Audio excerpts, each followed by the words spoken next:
শীতের মধ্যে হাঁসের ডিম আর ছোট আলুর এই রেসিপি খেলে কি যে ভালো লাগে বন্ধুগণ, কি আর বলবো, শরীরের মধ্যে একটা অন্যরকম ফিলিংস এসে পড়ে। যাই হোক, প্রথমে এখানে 4টা ডিম সুন্দর মতো সিদ্ধ করে নিয়েছি, সাথে ছোট ছোট আলুগুলো। তারপর কি করলাম, তারপর চুলার মধ্যে একটা কড়াই বসিয়ে দিলাম, কড়াইয়ের মধ্যে দিয়ে দিলাম তেল। তেলটা গরম হয়ে আসলে এখানে অল্প একটু লবণ আর অল্প একটু হলুদ দিয়ে দিব, দিয়ে সুন্দর মতো একটু নাড়াচাড়া করে নিব। তারপর একটা করে ডিম একবারে সেট করে ছেড়ে দিব বন্ধুগণ তেলের মধ্যে ছেড়ে একবার উল্টে পাল্টে চিত করে লাল লাল করে ভেজে নিতে হবে ডিমগুলো। কি আর কইতাম বন্ধুগণ, জামাই আগে মোবাইলে যে রেসিপি দেখতো সেটাই বানাতে বলতো, তাকে খাওয়াতে বলতো। এখন আমার শাশুড়ি মাও টিভিতে এই রেসিপি দেখে আমাকে বলে হাঁসের ডিমের এই রেসিপিটা আমাকে করে দিও। এটা দেখে এত ভালো লেগেছে, খেতেও মন চাচ্ছে।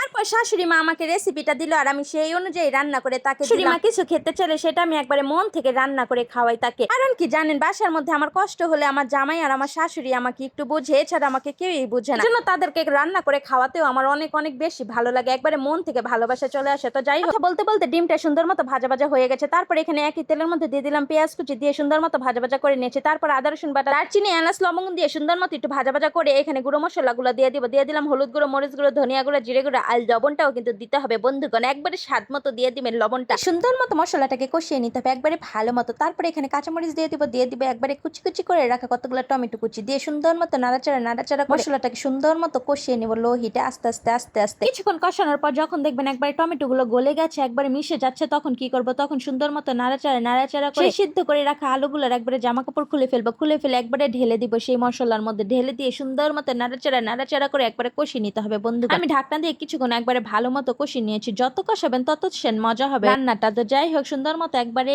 কষিয়ে নিচ্ছে, একবারে নাড়াচাড়া যখন উপরে তেল তেল ভেসে উঠবে, একবারে সুন্দর মতো আলুটা কষানো হয়ে যাবে, তখন কি করব, তখন এখানে পানি দিয়ে দিতে হবে, মানে পরিমাণ মতো ঝোলটা দিয়ে দিবেন। সুন্দর মতো একবারে নাড়াচাড়া করে আমি পানিটা দিয়ে দিলাম। পানিটা দিয়ে সুন্দর মতো যখন দেখবেন একবারে বলক চলে এসেছে, তখন কি করব, তখন সেই ভেজে রাখা ডিমগুলো একবারে একটা করে ছেড়ে দেবো বন্ধুরা। ডিম এমন একটা রেসিপি যেটা সবাই অনেক বেশি বেশি পছন্দ করে। ডিম পছন্দ করেন এমন বাঙালি মনে হয় কমই আছে। আর এই ডিম কত ভাবে যে রান্না করা যায় কি আর বলবো। তো যাই হোক, এইভাবে ছোট আলু দিয়ে হাঁসের ডিম কোন অঞ্চলে বেশি রান্না করা হয় অবশ্যই কিন্তু জানাবেন। আমার শাশুড়ি তো বিটিভির রান্নাঘরে এই রেসিপিটা দেখেছিল, তার নাকি খুবই ভালো লেগেছে। আসলে কিন্তু রেসিপিটা অনেক বেশি মজার হয়েছে। গরম গরম ভাতের সাথে এরকম একটা রেসিপি হলে আর কিছুরই দরকার হবে না, সবাই একটা করে ডিম খাবেন আর আলু খাবেন, কি যে স্বাদ বন্ধুরা। যাই হোক, যখন একবারে ঝোলটা শুকনো শুকনো হয়ে আসবে, তেল তেল ভেসে উঠবে, মাখো মাখো হয়ে যাবে, তখন চুলা থেকে নামিয়ে নিব বন্ধুরা। ঝোলটা আপনারা আপনাদের পছন্দ মতো রাখতে পারেন, কোনো সমস্যা নেই, কারণ যেরকম ঝোল পছন্দ করেন সেরকম নামিয়ে নেবেন। তো যাই হোক, আমিও সুন্দর মতো চুলা থেকে নামিয়ে একটা সুন্দর বাটির মধ্যে পরিবেশন করে নিলাম। কালারটা যে কি সুন্দর এসেছে, কালারটা দেখি তো এখন আবার খেতে ইচ্ছে করতেছে। আসলে জিনিসটা অনেক বেশি বেশি মজার হয়েছে, সিম্পলের মধ্যে একবারে গর্জিয়াস একটা রেসিপি। এভাবে কিন্তু আপনারা বাসায় ট্রাই করতে পারেন। আজকের মতো এ পর্যন্ত। ভিডিওটি ভালো লাগলে সবার সাথে শেয়ার করে দিবেন, লাইক কমেন্টস ফলো দিতে কিন্তু একটুও ভুলবেন না। আল্লাহ হাফেজ।